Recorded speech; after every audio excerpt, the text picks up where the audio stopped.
Welcome back. This is episode 89 of the Veterinary Business Video Show. This episode made possible with the support of Veterinary Practice magazine. In today's show, we'll hear about the need to develop new business models for the delivery of professional services and how to sustain and grow your active client database.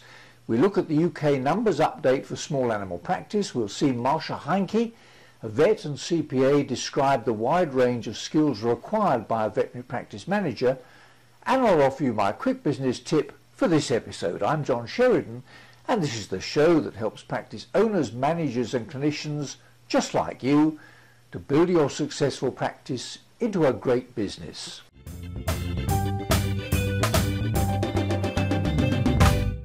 A business model describes how and why a business delivers products or services to meet the needs of the customers, the employees, the business owners and the marketplace in which the practice operates.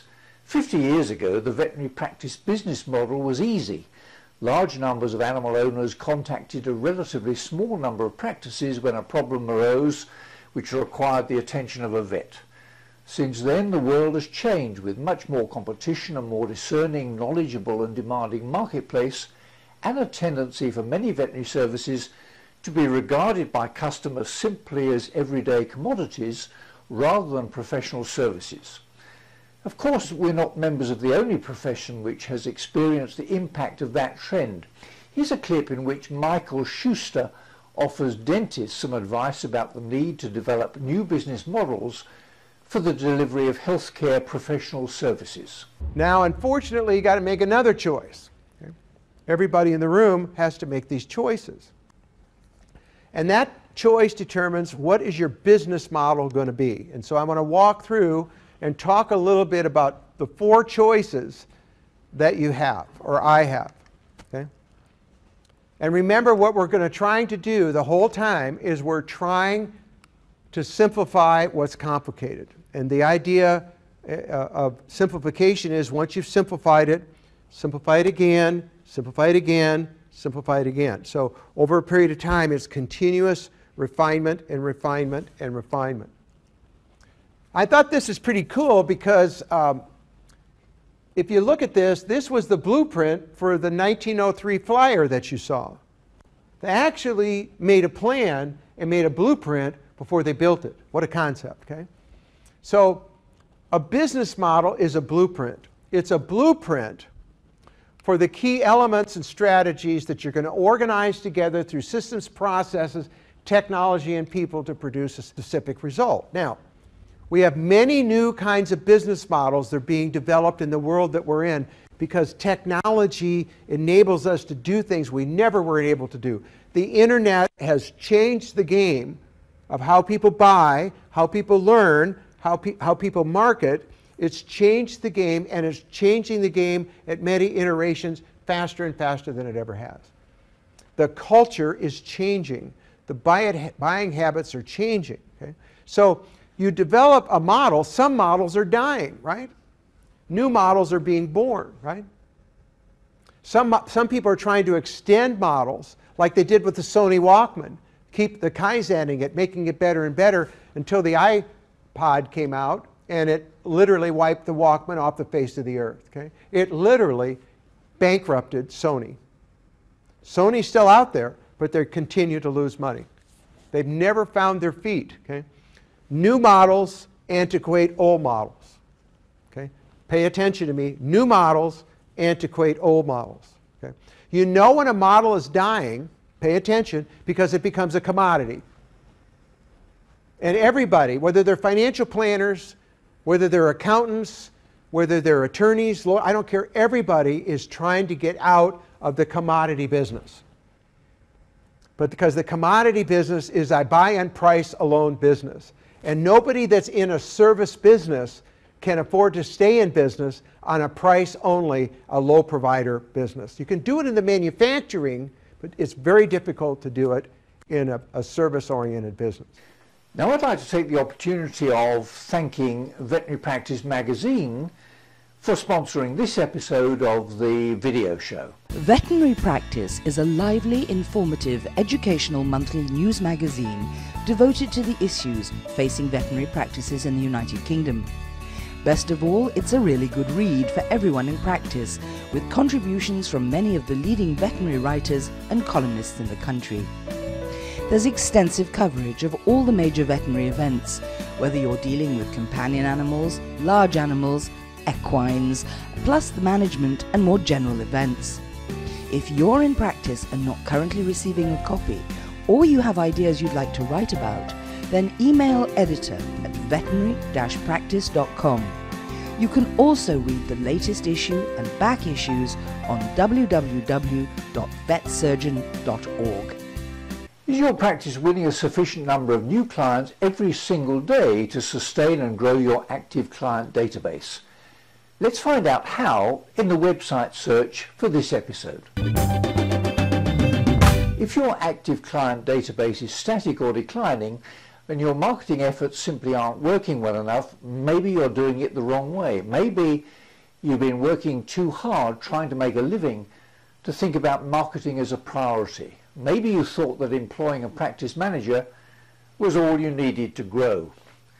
Maybe you're a bit apprehensive about marketing because your colleagues think that it might be a bit too commercial for veterinary practice, or maybe you thought your only job was to work hard at just being a good vet, and you forgot to remind people about what you do and how well you do it. Here's a clip from Scott Kennedy, a vet and marketing consultant to veterinary practices around the world. Hi, friend, and welcome to Magnetic Veterinary Marketing. I want to ask you one simple question. Are you making the ultimate management mistake in your veterinary practice? No matter how good your veterinary practice management skills are, this single simple mistake is literally costing you hundreds of thousands of dollars, maybe even millions of dollars over the life of your veterinary practice. If you think you could be making this mistake, then keep watching, because even the greatest veterinarian in the world will struggle and eventually go broke without enough new clients and income. Is your vet practice seeing enough new clients every month, every week, every day to sustain and grow your practice? And are you already getting the most from your current practice? The ultimate mistake I'm talking about is ineffectively marketing your veterinary products and services by doing it the wrong way. Are you making this mistake in your veterinary practice right now? And do you know the right way to effectively market your veterinary products and services? The way that optimizes your time, education, staff, and practice resources for maximum return? Well, unfortunately, most veterinarians don't. And believe me, I understand. I know it's not all about the money, and I know you want to be the best veterinarian you can be, and you want to provide great service. We all do. But without enough veterinary practice income, how long will you be able to provide the proper services and products you desire and your patients need? How long will you pay your bills? How will you prosper and do more than just make a living? And how will some of you even survive the next 10 years? Because it isn't going to get any easier. Get started turbocharging your veterinary practice marketing the right way with the Magnetic Veterinary Marketing System. I'm not talking about a bunch of marketing theory here either. I'm talking about a powerful and practical real-world marketing for the working veterinary practice owner who needs to get the most from their practice in the shortest period of time. Is that you? So wherever your practice is located, take a look at the resources available from the Magnetic Marketing website. Here's the link. You'll be glad that you did. Now for the numbers update for this episode.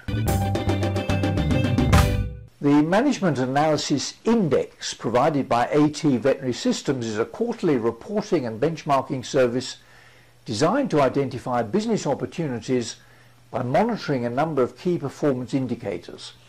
Today we'll look at some of the KPIs for small animal practice in the UK and see how they've changed over the 12 months from October 2011 to October 2012. The revenue per vet full-time equivalent at £237,580 was up 5.2%. The client spend per pet per year was £157.54, down 3.2%. The client spend per visit at £42.30 was up 1.8%. The percentage of dogs over 2 vaccinated at 58.5% was down 0.6%. The percentage of cats over 2 vaccinated at 49.2% was down 2.9%. The percentage of dogs microchipped at 49.6% was up 7.6%. The percentage of cats microchipped at 36% was up 7.6%. The percentage of dogs insured at 29.6% was up 1.9%. Percentage of cats insured at 14.9% was up 1.9%. Percentage of dogs wormed at 44.4% was up 0.6%. Percentage of cats wormed at 45.8% was up 0.6%.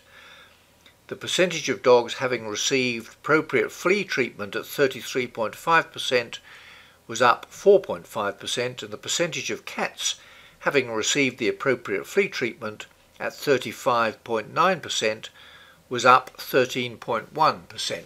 Now for my quick business tip for this episode. The mission statement for the Veterinary Practice Management Association here in the UK is to provide members with an effective means of communication and interaction with others with similar interests, and as a forum for promoting and providing and recognising training and excellence in all aspects of veterinary practice management. The mission for the Veterinary Hospital Managers Association in North America is to enhance and serve professionals in veterinary management through superior education, certification and networking.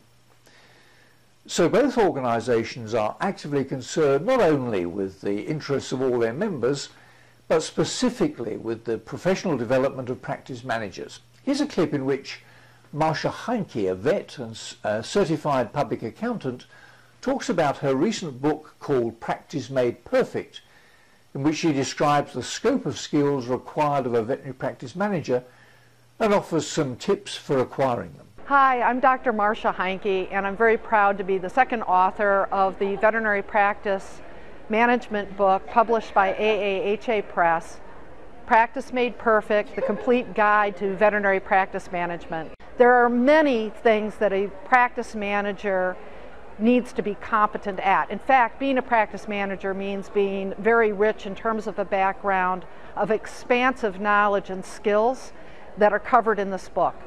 It goes from human resource management to leadership skills to communication, managing the front desk, as well as knowing basic laws that have to do with the conduct of managing staff as well as functioning in a highly regulatory environment. I find that many practice managers have been brought up through the ranks and they have special skills that have allowed them to be successful in one area or another, and then they have weaknesses in other areas that they may not have experience at.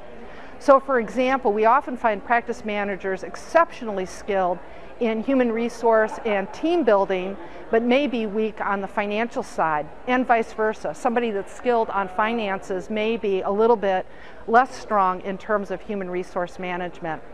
This book is going to give you skills across all the things that you need to know, knowledge across all the things that you need to know as a beginning practice manager.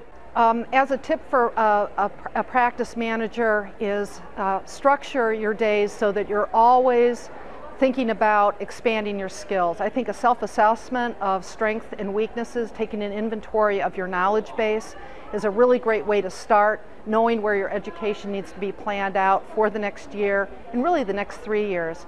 I really encourage practice managers to think about getting a minimum of 20 to 30 hours of formal education a year to keep abreast of all the things that they need to know to help their practices grow and be profitable. So what's my quick business tip? Well, it's this. I had the pleasure to meet Marsha Heinke many years ago during one of my visits to the United States. She's a highly respected veterinarian and accountant offering a wide range of services to the veterinary profession. So take a look at her book, Practice Made Perfect, a complete guide to veterinary practice management. It's available from Amazon at this link. Well, that's about it for now. I'm John Sheridan and this is the Veterinary Business Video Show. See you next time.